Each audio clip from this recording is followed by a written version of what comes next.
Bien, vamos a iniciar hoy un curso especial basándonos en San Clemente de Alejandría, que es uno de los grandes padres de la Iglesia, quizá poco valorado, como en general hoy no tenemos como mucho afecto o cercanía por estas luces que el Señor nos dio, pero el propósito es seguir el recorrido que nos viene a proponer y que es todo un programa educativo, ¿no? Podemos decir que es a manera de una evangelización que nos resulta sumamente necesaria para los tiempos actuales, para los tiempos modernos.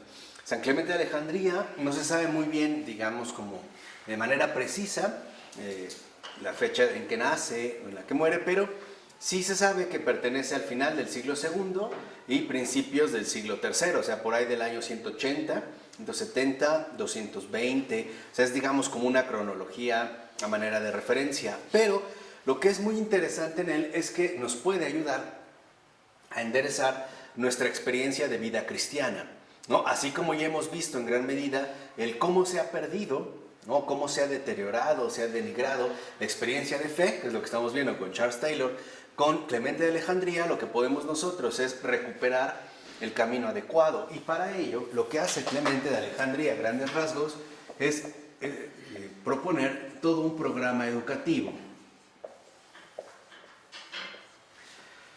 Y este programa educativo, el propio Clemente de Alejandría lo va a elaborar de tres maneras, ¿no? O lo va más bien a elaborar a partir de tres partes. Una parte de exhorto, lo que conllevaría una exhortación, ahorita lo vamos a ir explicando, una exhortación, una educación y una enseñanza.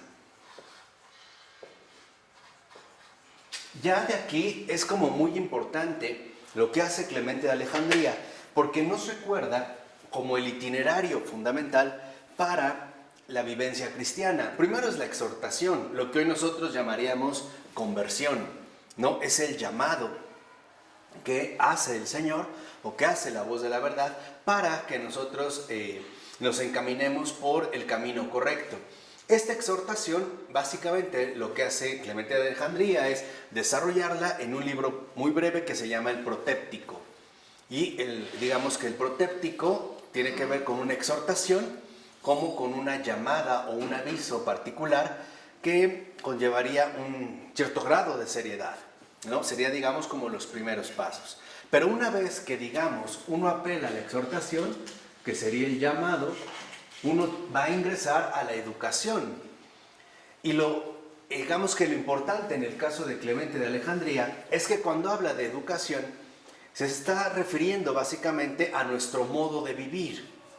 Para Clemente de Alejandría, una de las cosas fundamentales que no podíamos olvidar es que necesitamos nosotros reformar o renovar completamente nuestras prácticas de vida, tanto interiores como exteriores, ¿no? Digamos que la conversión o el llamado, que es el primer paso que da el Señor dentro de su programa educativo, involucra que tomemos en serio este llamado y que entendamos que para que podamos nosotros aprovechar realmente el mensaje del Señor, ¿no? En este caso también incluso la comprensión de las Sagradas Escrituras o la asimilación de los contenidos que nos transmite la revelación, necesitamos nosotros entender un programa de vida. O sea, la educación, en pocas palabras, tiene que ver con la cuestión moral, con la vivencia concreta que nosotros asumimos día con día. Y la enseñanza, ahora sí, para Clemente, cuando se ha enmendado nuestra vida, ¿no? Nuestra vida concreta, vendrá el periodo de enseñanza en el cual ya ingresaremos nosotros a la contemplación, ¿no? Por decirlo así, ya sería como el paso fundamental al que nosotros seguiríamos, una enseñanza que involucraría ahora lo intelectual. Vean entonces cómo ya Clemente de Alejandría tiene claro pues el itinerario que habría que seguir para ser un buen cristiano. En primer lugar, la parte, digamos, receptiva, ¿no? Atender al llamado que nos hace el Señor, la exhortación, el llamado a la conversión, el paso, vamos a decirlo así, del error a la verdad. Y después profundizar en la dimensión moral de nuestra vida, o sea, en nuestras prácticas ordinarias, en nuestro comportamiento de vida, que sería como la base Y al último podremos ahora sí nosotros madurar o crecer en el ámbito netamente intelectual. El pedagogo, que es la segunda obra de Clemente de Alejandría, es la que desarrolla el ámbito moral, o sea, la dimensión educativa. Mientras que los strómata, que si se tradujera es en griego, pero si se tradujera al español serían algo así como tapices, los tapices que presenta son ya la enseñanza. Sería, digamos, la dimensión netamente intelectual. Entonces, lo primero que nos menciona en este sentido Clemente de Alejandría es que la exhortación es un llamado que involucra también, en este sentido, una corrección. El poder salir, ¿no?, de nuestros errores. El salir precisamente de nuestra pertenencia al error. Sería un periodo, vamos a decirlo así, o un proceso correctivo. Mientras que la moral sería curativa. Sería la dimensión curativa de este programa. Y ya la enseñanza sería la cuestión productiva.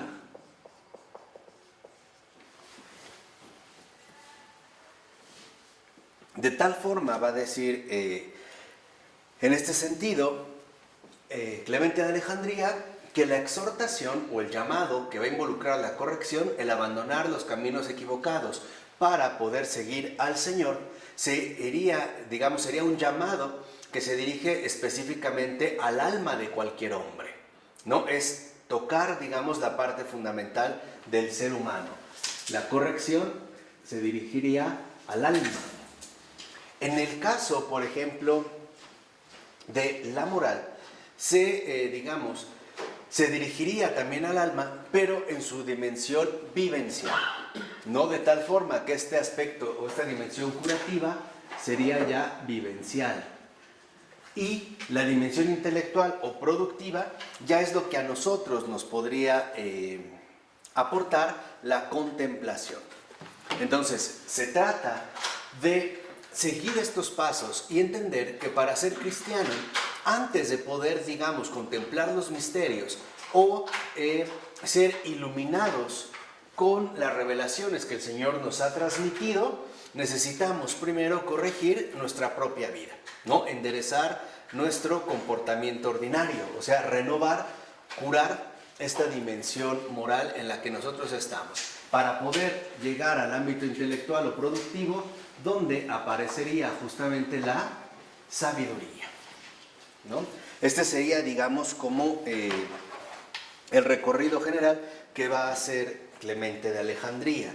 Y lo primero que menciona a grandes rasgos en el caso del protéptico es lo siguiente, dice Clemente de Alejandría, que en un primer momento no podemos nosotros olvidar que se trata de ser útil, instructivo, para que podamos profundizar en el misterio de nuestra religión, ¿no? O sea, en la revelación. Estos dos detalles son fundamentales, porque para Clemente de Alejandría lo importante no es que busquemos ser originales o destacar, digamos, en algún tipo de originalidad especial, no, sino que seamos fieles a la revelación que se nos ha transmitido. Entonces, lo primero que menciona Clemente de Alejandría en el caso del protéptico es que cada uno de nosotros necesita instrucción, necesita ser instruido. Por eso se va a dar un programa educativo donde se nos va a plantear en un primer momento justamente este llamado, ¿no?, al recibir la instrucción. Y lo que destaca Clemente de Alejandría es que esta instrucción o todo este programa educativo conlleva una característica general y es la alegría. Para Clemente de Alejandría, estos pintan bien, ¿eh? No sé, estos pintan bien. Lo primero que hay que destacar es la alegría. La alegría que nos transmite el poder, digamos, ¿no?, acudir al llamado que nos hace el Señor y experimentar precisamente la dicha que nos quiere compartir a todos y cada uno de nosotros. De tal forma que para Clemente de Alejandría el encuentro con Cristo no es una teoría que hay que asimilar, sino ante todo una experiencia profundamente espiritual.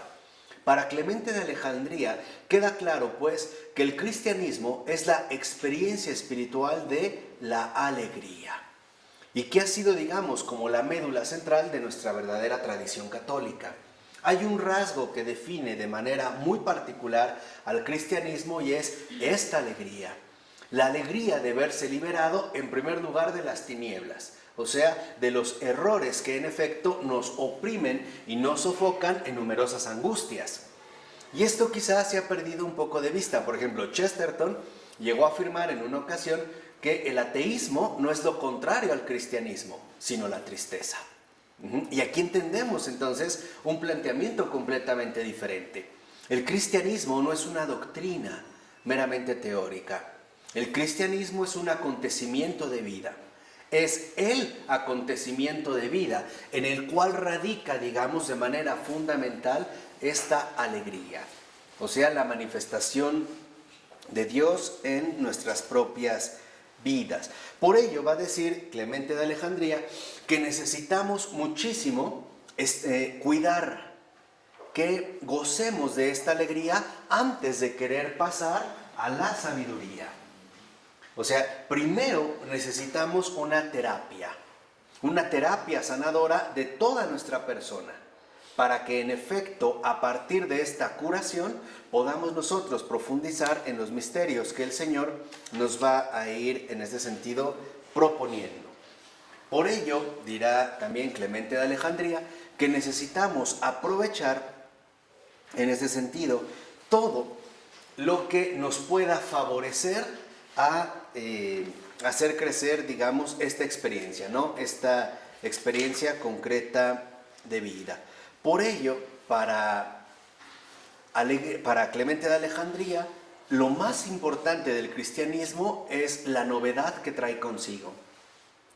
Recordemos que Clemente de Alejandría, justo por vivir en Alejandría, es el predecesor de Orígenes, por ejemplo, habla, o su origen materno es el griego, ¿no? Escribe en griego y está muy familiarizado con la tradición griega, con la cultura griega, tanto filosófica como cultural. Es, digamos, como el ambiente, ¿no?, en el que respira Clemente de Alejandría. Pero justo por esta misma razón, él va a detectar que lo primero que va a aportar el cristianismo al mundo es un entusiasmo insospechado. Es la alegría que el Señor comparte al corazón de la criatura o de su criatura al salir a su encuentro. Y esto es, digamos, lo primero que hay como que cuidar, como que hay que proteger. O sea, no permitir que nada ni nadie nos robe esta alegría, porque no les pertenece. Sean preocupaciones, circunstancias, gente que nos rodea, o sea, finalmente lo que sea. Así que debemos de aprovechar en este sentido aquello que se nos ha concedido para poder crecer cada vez más en la alegría. Este es, digamos, como uno de los cometidos fundamentales. Por ello también Clemente de Alejandría va a ser una especie de contraste serio con la filosofía griega. Y lo que va a decir es que tal vez la filosofía griega alcanzó, digamos, altas cumbres del pensamiento, pero no esta alegría. Porque esta alegría es, digamos, la señal distintiva del Señor Jesús. Incluso va a decir Clemente de Alejandría que este intelecto tan elevado que se le concedió a los griegos se les dio para que no se desviaran del camino que conduce a la salvación, precisamente porque no se les había dado, en este caso, la revelación. Y en pocas palabras, entender la salvación como una búsqueda sincera y comprometida con la verdad, ¿no? Una auténtica y profunda búsqueda de la verdad. Por eso, fíjense, para Clemente de Alejandría, una de las cosas primordiales es que nos percatemos que lo importante no es la inteligencia. Esta vendrá después, ¿no? Ya lo vimos, aparecerá al último término. Lo importante es la renovación curativa que estamos llamados a experimentar todos y cada uno de nosotros. comenzando precisamente por la corrección a la que se nos está invitando. Por ello nos vamos a concentrar ya en la cuestión moral, en la cuestión curativa, porque en el caso, por ejemplo, de la exhortación, lo que hace es mostrar los errores del paganismo, no a grandes rasgos, ver cómo se habían equivocado y cómo más bien había que atender al verdadero llamado. Entonces, uno de los rasgos que nos enseña Clemente de Alejandría en estos tiempos es que para volver a reencontrarnos con esta alegría, necesitamos confrontarnos directamente con el pensamiento dominante de la época. Este es, digamos, como el primer requisito, que de hecho lo estamos haciendo a través de Charles Taylor o Zygmunt Bauman o algunos otros contemporáneos. Entonces, lo primero que se requiere es confrontar. Es un paso primordial, o sea, el paso primordial dentro de este, o el paso inicial para este programa educativo es la confrontación. ¿Qué vamos a confrontar?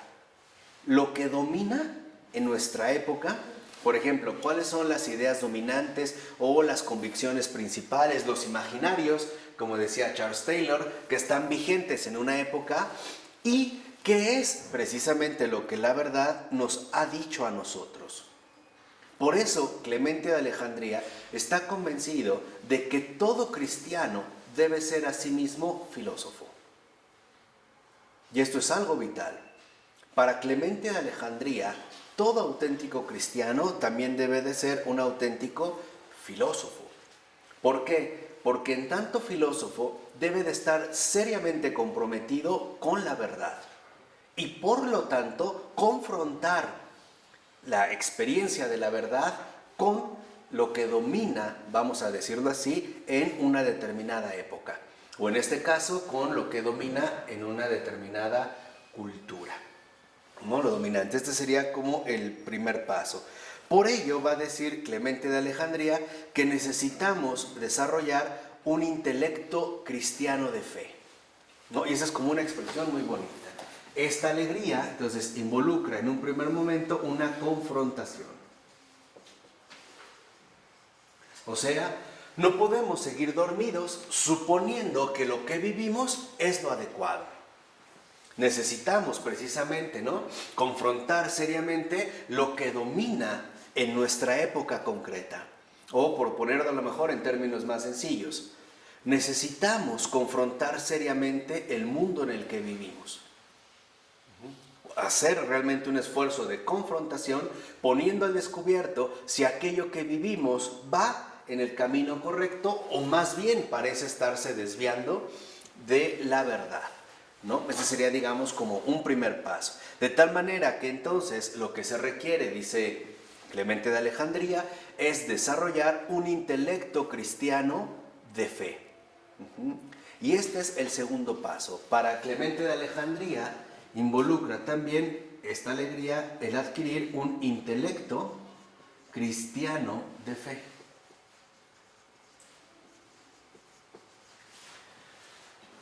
Esto significa que este intelecto cristiano de fe no puede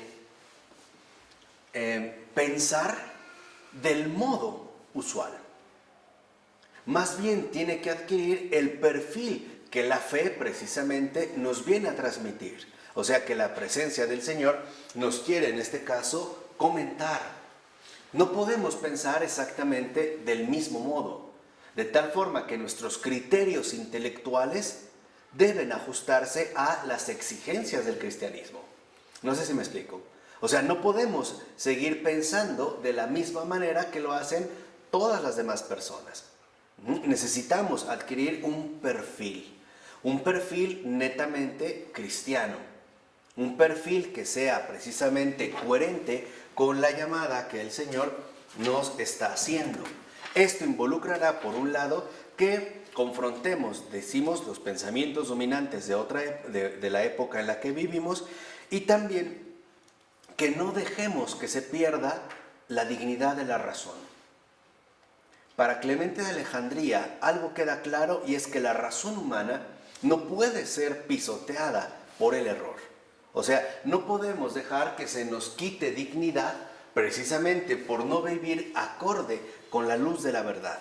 ¿no? Que es lo que habíamos dicho en algún momento cuando comentamos que, por ejemplo, el mundo en el cual vivimos no es malo, sino que es más bien ridículo. Esto es denigrar la razón, al grado de que va a decir Clemente de Alejandría, de manera me parece muy certera, y más ahora en el siglo XXI, que no será el paganismo, sino el cristianismo, el que recupere de nuevo la dignidad que le corresponde a la razón. O sea, en pocas palabras, para Clemente de Alejandría queda claro que un cristiano debe tener también una inteligencia potente. Debe de ser intelectualmente potente. Debe finalmente no comprometerse con el camino correcto. Por eso va a decir también Clemente de Alejandría que lo importante ante todo es, en este primer paso, curar el alma, no enseñar. Porque lo primero para el cristiano es una vida virtuosa, no erudita. O sea, en pocas palabras, para Clemente de Alejandría, lo primero es la experiencia viva del misterio. Después vendrá el estudio. El enamoramiento de Cristo. Claro. Después ya vendrá, digamos, la cuestión erudita, estudiantil. Esto es, digamos, también una de las grandes convicciones del gran Hans Urs von Balthasar. Y resumió y expresó bastante bien cuando habla de la teología de rodillas.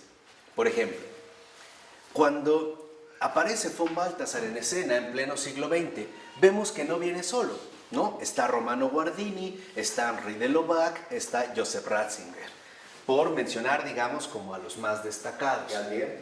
Adrien von Speyer, siempre de la mano de Balthasar, ¿no? De hecho, sin Adrien, Balthasar no es Balthasar, ¿no? Y él lo reconoce, o sea, dice que en realidad lo que ha escrito se ha inspirado en Adrien, ¿no? Y básicamente es como poner un poco en otros términos las intuiciones fundamentales de Adrien, ¿no? Digamos que Balthasar habla de lo que Adrien vive, que es muy hermoso, porque Adrien es la que tiene la vivencia, Balthasar es la que lo habla, ¿no? Lo dice o lo narra. Pero una de las cosas que están convencidos estos nuevos padres de la Iglesia, estos nuevos padres contemporáneos de la Iglesia, es que hemos olvidado ante todo, también en su momento lo dirá Luigi Giussiani, otro de estos grandes, es que el cristianismo no es una teoría, es un acontecimiento de vida. Y este acontecimiento de vida presenta también sus rasgos propios. Entonces decía Balthasar que el verdadero teólogo no es el que ha estudiado en grandes universidades o el que ha leído, digamos, muchas obras o el que domina muchos idiomas. No, el verdadero teólogo es, en pocas palabras, el que ha alcanzado precisamente la apertura suficiente para dejarse tocar por la verdad. Este es el teólogo. Entonces Balthasar decía que la teología no se hace estudiando, cosa que yo también comparto al 100%, se hace orando, y se hace orando de rodillas. Y esto no les gustó a los teólogos de escuela porque ellos consideraban que la lectura de un libro puede sustituir la gracia. No sé si me explico. O sea, en pocas palabras, el estudio no sustituye la oración. Entonces decía finalmente Balthasar algo impresionante, decía, recordemos que los grandes teólogos han sido los grandes santos. Y los grandes santos hablan de lo que han vivido. ¿Qué es, en pocas palabras, lo que le da la riqueza al cristiano? Sus experiencias de vida, sus experiencias espirituales de vida. ¿Se podría considerar a Santo Tomás de Aquino? Claro, al grado de que nosotros lo vemos. Por ejemplo, Santo Tomás de Aquino, por eso le llaman el buey mudo, ¿no? Santo Tomás de Aquino hablaba muy poco, era muy serio. Balthasar también, A mí me tocó estudiar ahí en Roma, cuando me pagaron una beca, con el padre, un belga, Servet, el padre Servet. Él fue alumno de Balthasar. Y el padre Servet es serio. Y yo le pregunté cómo era Balthasar y me dijo, era muy serio. Entonces ni me lo imagino. O sea, muy serio, ¿no? Pero acuérdense, por ejemplo, Tomás de Aquino, que escribe una gran obra, el propio Jesús le dice, Tomás, has hablado muy bien de mí. Y en una ocasión ya mayor Tomás queda como en éxtasis al celebrar una Eucaristía. Un amigo muy cercano a él se da cuenta y le dice, Tomás, ¿qué te pasó? te pasó? Y Tomás le dice, si pudiera explicarte lo que acabo de entender, lo que se me acaba de revelar, me doy cuenta que toda mi obra no es más que basura. Veamos, o sea, aquí se ve de manera muy concreta. Entonces, ¿qué es lo que estaba pasando en el siglo XX? Y es una de nuestras tendencias actuales como cristianos. Empezamos a suponer que uno puede llegar a la verdad por medio de un esfuerzo intelectual propio. O sea, que la inteligencia humana es capaz, por sus propios medios, con su dedicación, o vamos a utilizar ya los elementos que nos ha dado Charles Taylor, con su propia disciplina, de acceder a los misterios vivos de Dios. Baltasar decía, no. Entonces, primer paso para la alegría, la humildad. La alegría no se conquista, la alegría se recibe. Es un don de Dios. No es la autosatisfacción del inteligente, ¿no?, que queda como maravillado por sus propios resultados. Es un don. Entonces, dentro de esta humildad involucra que nuestra primera acción curativa es el reconocer que Dios es Dios y no nosotros. Entonces, podía haber muchas teorías sofisticadas que hablan sobre Dios, pero que no tienen nada que ver con Dios, ¿no? Teorías, digamos, como muy extrañas, ¿no?, o raras. Entonces, lo primero que buscamos es, como educador, el pedagogo, ¿no?, que es en el que nos vamos a concentrar, dijimos, en el ámbito moral o educativo. Lo que quiere el pedagogo de nosotros no es un conocimiento teórico, sino la mejora del alma. O sea, una vida virtuosa, no precisamente erudita. Entonces, ¿qué se requiere, sobre todo en estos tiempos? Un esfuerzo de purificación moral. Ese también es el otro requisito de la alegría. Esfuerzo de purificación moral.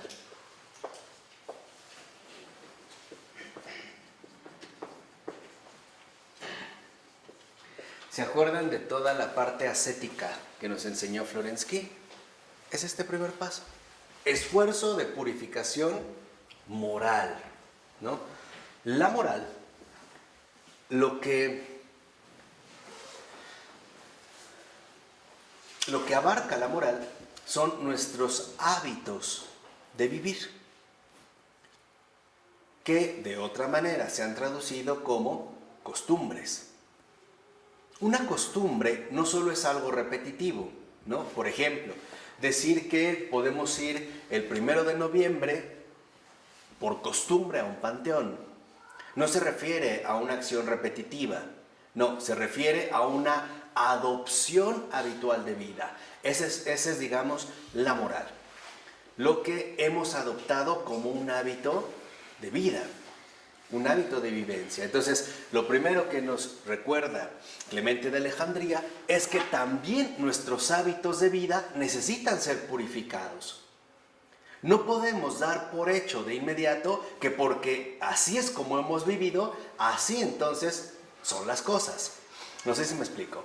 O sea, tenemos que entender que no solo nos equivocamos teóricamente, intelectualmente, también hay equivocaciones vivencialmente. Y esto involucrará hacer precisamente rupturas bastante tajantes. Por ello dirá Clemente de Alejandría que la religión en cuanto tal necesita aportarnos tres cosas. Y es lo que para Clemente de Alejandría hace el cristianismo. Primero, aprendizaje, formación y conocimiento. Aprendizaje, formación y conocimiento. ¿Por qué no menciona el perfeccionamiento? Porque los tres es justo la perfección, ¿no? Es lo que nos iría llevando, digamos, en esta misma línea. Por ello va a decir que lo que necesitamos, lo vuelvo a repetir, es aprendizaje. Ahorita van a ver a qué me refiero. Aprendizaje, educación y formación. Ahora, No está hablando Clemente de Alejandría en términos modernos. Lo que nos está diciendo en este caso Clemente de Alejandría es lo siguiente. ¿Qué necesitamos aprender? El servicio de Dios. Eso es lo primero que necesitamos aprender, servir a Dios. El aprendizaje primordial que necesitamos adquirir es el servir a Dios. Obviamente, el servicio a Dios siempre se verá confirmado en nuestro servicio al prójimo. Eso es lo primero que necesitamos aprender, el servir a Dios. Necesitamos educación para conocer la verdad, alcanzar el conocimiento de la verdad. Esto sería la educación. Necesitamos educarnos para alcanzar la verdad.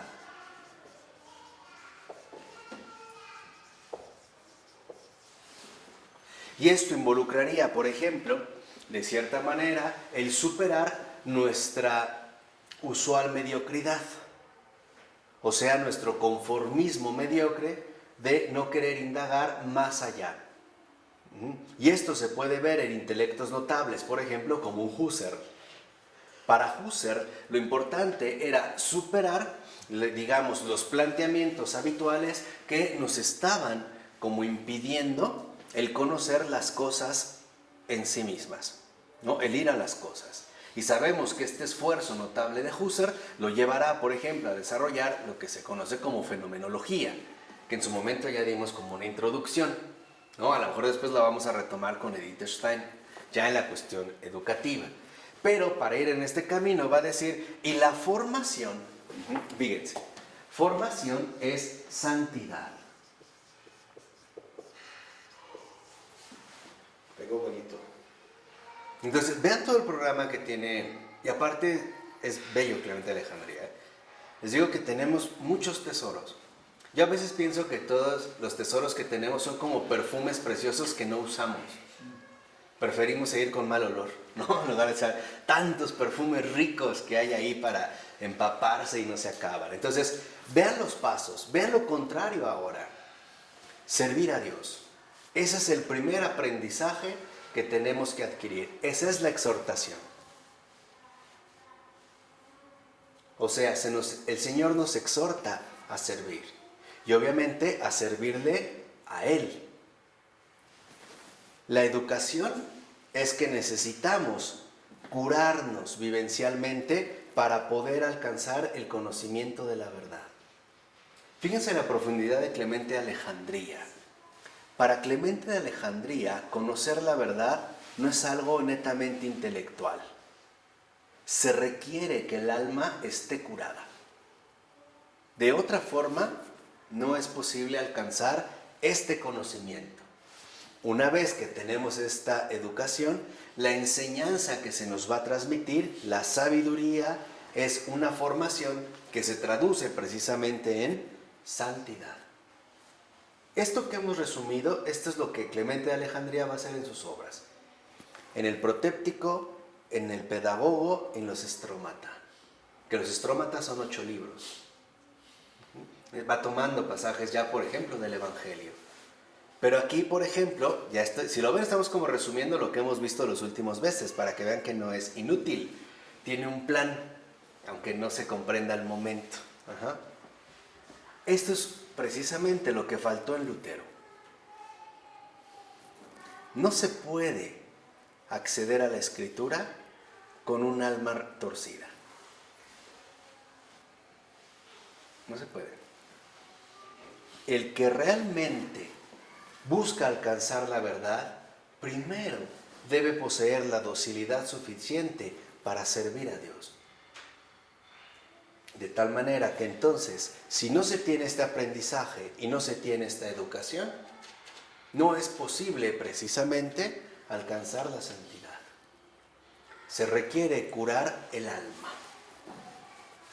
Y esta era también una de las grandes convicciones de los muy buenos santos padres de la Iglesia. La dimensión curativa. La dimensión, digamos, ascética, de limpieza profunda del alma humana. O en términos más contemporáneos, la recuperación de nuestro espíritu. Un espíritu humano tan doblegado por el peso de tanto error, de tanta mentira, de tantos engaños. Bauman lo intuye cuando nos habla de los miedos, ¿se acuerdan? Siempre sometidos por los temores, doblegados por estos miedos que nos hacen colapsar. Para Clemente de Alejandría, la alegría consiste en que nos podemos ver librados de todo aquello que nos subyuga y por lo tanto podemos disfrutar de la alegría que el Señor nos quiere transmitir. Una alegría que es propia entonces de los hijos de Dios. ¿Vamos? Ahora, cuando ya se habla directamente del pedagogo, lo hermoso es que hoy entendemos por pedagogo una especie de educador, ¿no? Por eso está la licenciatura de pedagogía. Los que estudian, por ejemplo, cuestiones educativas. Por ejemplo, elaboración de programas de estudio, revisión de impartición de materias, etc. Pero no. La palabra, por ejemplo, paidogogos, en latín paidogogus, significaba ante todo un servidor, que normalmente era un esclavo. Ese era el pedagogo, un servidor, o sea, generalmente un esclavo, porque era el pedagogo el encargado de conducir al niño a la escuela.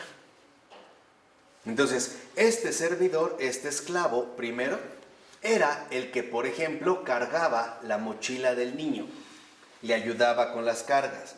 2, llevaba la linterna o la lámpara para irle alumbrando el camino, e incluso lo podía llevar cargando.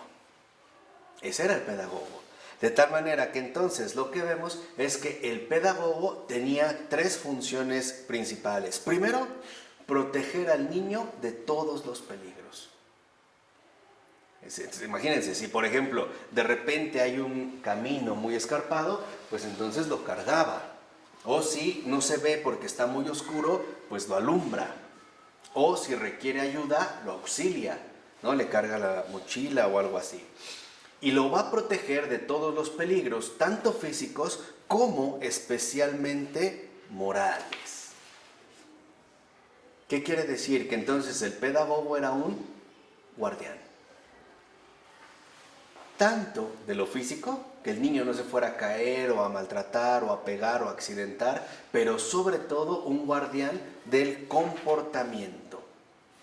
De tal manera que al pedagogo se le encomendaba la educación de este niño. Por ejemplo, la forma de caminar o de responder o de hablar. Así que entonces, digamos que en pocas palabras, el pedagogo era el formador del carácter y por lo tanto también de la moralidad. O sea, un pedagogo es una custodia, es un protector. Entonces lo que dice es que nosotros debemos ser curados por el mismo pedagogo que es Jesús, ¿no? El logos pedagogo, para que una vez que seamos curados por él, ahora nosotros también podamos servir a los demás, custodiando, digamos, su corrección. Vamos, que vayan por el buen camino, en todos los sentidos, ¿no? En todos los sentidos posibles. Así que entonces, de esta manera lo que vemos es que la educación, por ejemplo, en la antigüedad, consistía en una formación moral, o sea, del carácter, y por lo tanto en tener un estilo de vida. ¿De qué dependía este estilo de vida, por ejemplo? ¿Cuáles podían ser una de las lecciones fundamentales de este pedagogo, de este servidor? La rectitud. Por ejemplo, el no mentir, el cumplir con la palabra dada, el no ofender, el buscar siempre lo mejor, o el ser, por ejemplo, fiel, ¿no? A las promesas que se daban. Esta era la labor, en este caso, del pedagogo. Así que, en este sentido, también vemos que, como dice Clemente de Alejandría, el pedagogo no es un especialista en el conocimiento, sino que ante todo es más bien un acompañante, un custodio del niño, o sea, en este caso, un custodio del alma, para que lo pueda iniciar en los buenos modales y en la virtud y le enseñe el comportamiento adecuado en la vida, lo cual va a decir Clemente de Alejandría, es mucho más importante que saber leer. Siguiendo pues esta línea, lo que va a proponer Clemente de Alejandría es una formación moral cristiana. O sea, lo que busca es la conducta santa propia de los moradores del cielo. Si lo ven, o sea, está retomando, ¿no?, el ambiente en el que vive de la antigüedad, pero lo está llevando precisamente a la luz de la verdad. Lo está conduciendo hacia allá. Entonces dice, por ejemplo, que en pocas palabras, el pedagogo es el formador moral del bautizado. Ese es el pedagogo. Entonces, aquí vemos un aspecto central. El bautismo no solo es un ritual de paso, sino que el bautismo involucra un acompañamiento formativo. ¿A quién le toca este acompañamiento formativo? Hoy, ¿cómo les llamamos? Padrino. Al padrino o a los padrinos. A ellos les toca este acompañamiento formativo. Son literalmente los que van a custodiar, o son los custodios de que esta alma siempre se encamine al cielo. Obviamente, según lo que hemos mencionado, según las exigencias de la santidad. Entonces dice, por ejemplo, en ese sentido, Clemente de Alejandría, nuestro pedagogo se llama Jesús. Él es nuestro pedagogo. Él es nuestro verdadero pedagogo. Es el que guía a toda la humanidad. Es ese Jesús que ama a todos los hombres. Y utiliza expresiones muy bonitas, ¿no? Ese Jesús que ama a todos los hombres. Ese es nuestro pedagogo. ¿Por qué? Porque Jesús nos ha diseñado el modelo de la verdadera vida y ha educado al hombre en Cristo. Entonces, lo que vemos es que la alegría involucra, en pocas palabras, una educación en Cristo.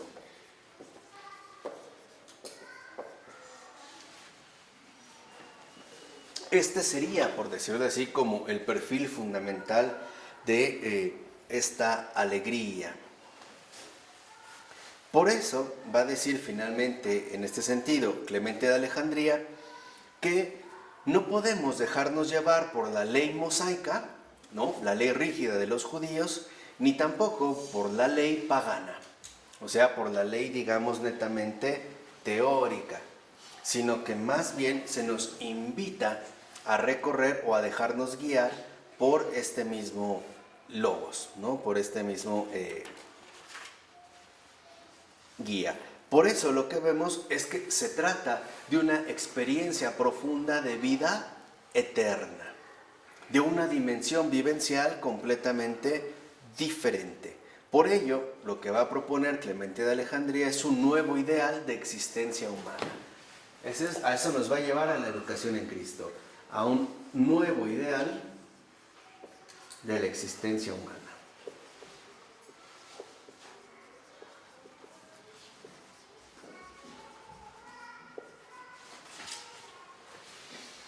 Y que para que vean lo vital que es, incluso el propio Santo Tomás de Aquino, en su momento como un gran profesor, él decía que lo importante no es contratar, por ejemplo, un profesor según la universidad en la que ha estudiado o de dónde viene, sino que lo primero que debemos de saber es qué tipo de persona es.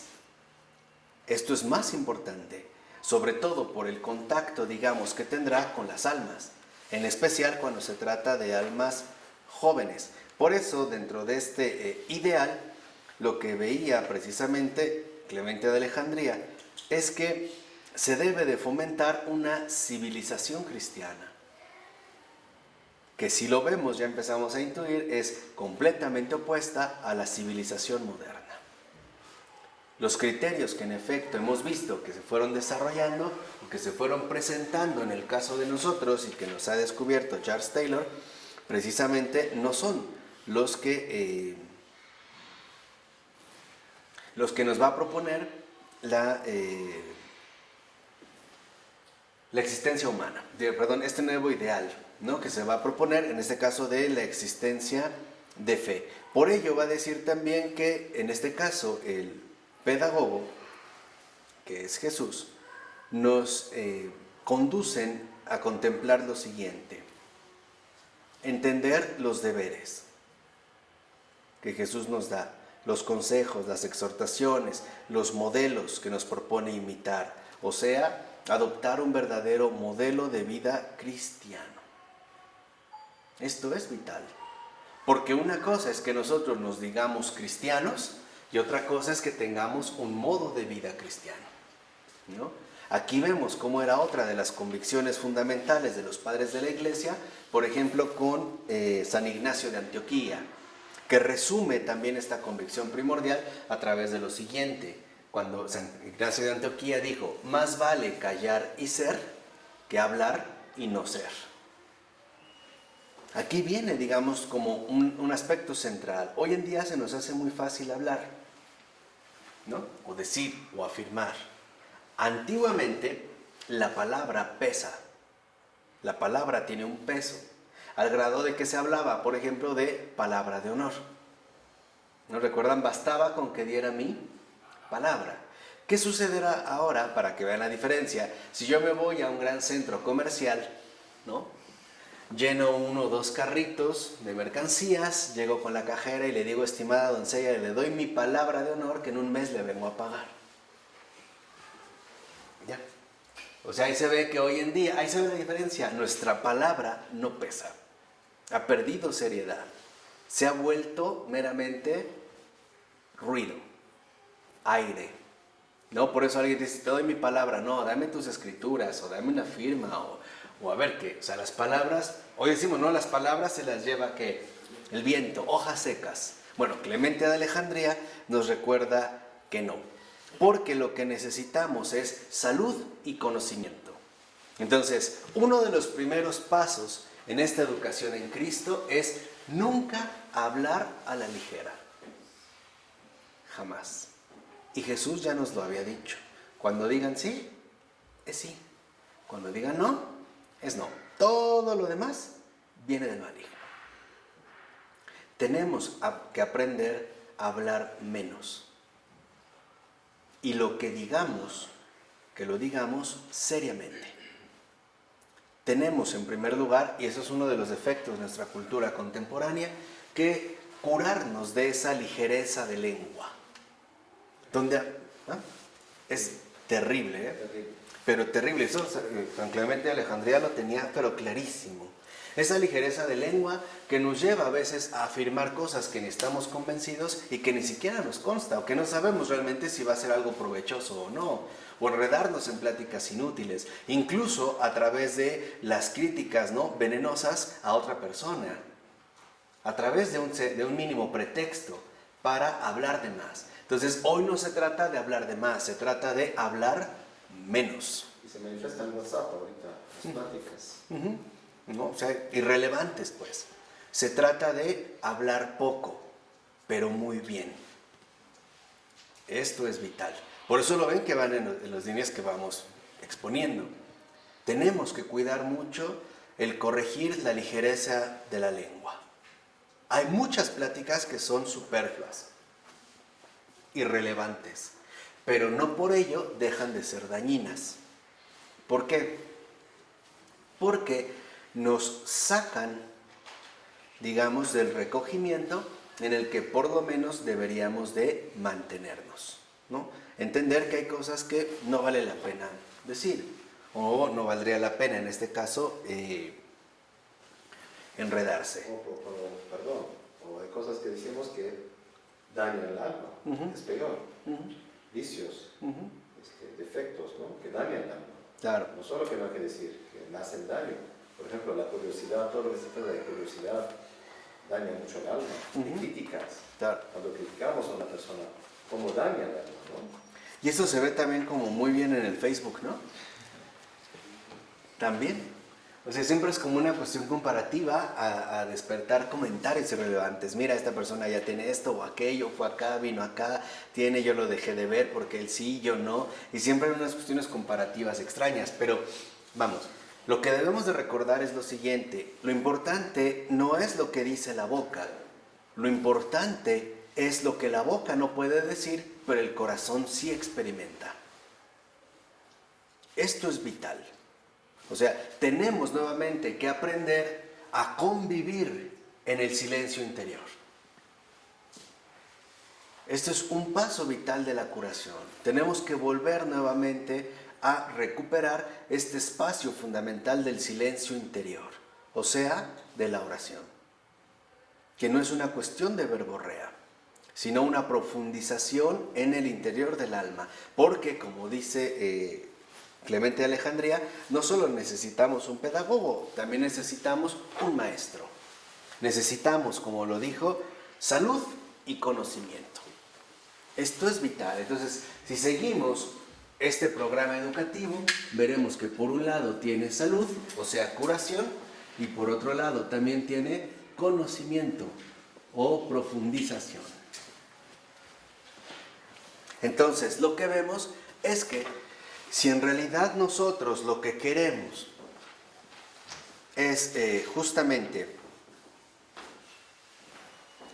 avanzar, podremos llegar, y es lo que iremos viendo, a 4 niveles.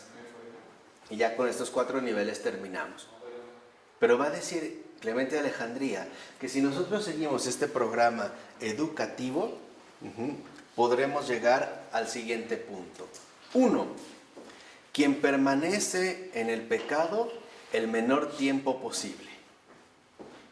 Dice Clemente de Alejandría, ese es el converso. O sea, el que ya acepta el pecado, pero permanece en el pecado el menor tiempo posible, ¿no? Ronnie lo dice a una manera muy trapense, no dormir con la víbora, la serpiente, ¿no? Dice confesarse de inmediato. A confesarse de inmediato o a la brevedad. Ese es el converso, ese es el primer nivel. El segundo nivel, fíjense, es quien no comete demasiadas faltas involuntarias. Porque hay faltas voluntarias. Dice el que ni siquiera ya comete demasiadas faltas involuntarias. O sea, este es el bien educado. O no cometer los pecados veniales. ¿No? Al menos ya no de manera involuntaria. Porque quiere decir que hemos corregido estos hábitos de vivir, ¿no? Estamos sanando nuestra moral. Tercer nivel, el que no comete ningún pecado deliberado. Dice Clemente, este es el sabio. O sea, el que no comete ningún pecado deliberadamente. Ese es sabio. Y por último, el que no comete la más leve falta. Ese es Dios. Pero es importante, o sea, entender estos niveles. Volvamos a repetir porque es vital. Ahora de un lado, en sentido opuesto. Dice, aquel que no comete la más mínima falta. Ese es Dios. Ese es nuestro modelo. De ahí sigue el que no comete ningún pecado deliberado. O sea, el que no comete pecado voluntariamente. El otro nivel es el que no comete demasiadas faltas involuntarias. Ese no es sabio, es educado. Estamos hablando en la escuela de Cristo, ¿no? La educación en Cristo. Ya no hay tantas faltas involuntarias. Y por último, el que, bueno, comete faltas, pero no permanece mucho tiempo en ellas. Sabe, en este caso, salir a tiempo. Entonces, aquí, digamos, lo fundamental es ir siguiendo este programa de vida, porque de otra manera, tal parece que nos estamos quedando bastante lejos de lo que el Señor espera de cada uno de nosotros. De verdad, bastante lejos. Acuérdense también lo que dijo Jacques Maritain en pleno siglo XX, que el cristianismo del siglo XXI será de santos o no será nada. Y no hay otra alternativa, ¿eh? No hay, de verdad, para estos tiempos no hay otra alternativa. Ese es el camino que hay que seguir. Y aquí tenemos un buen acompañante, un buen pedagogo y un buen maestro. ¿De acuerdo? Vamos a dejarles aquí. Del Padre, del Hijo y del Espíritu Santo.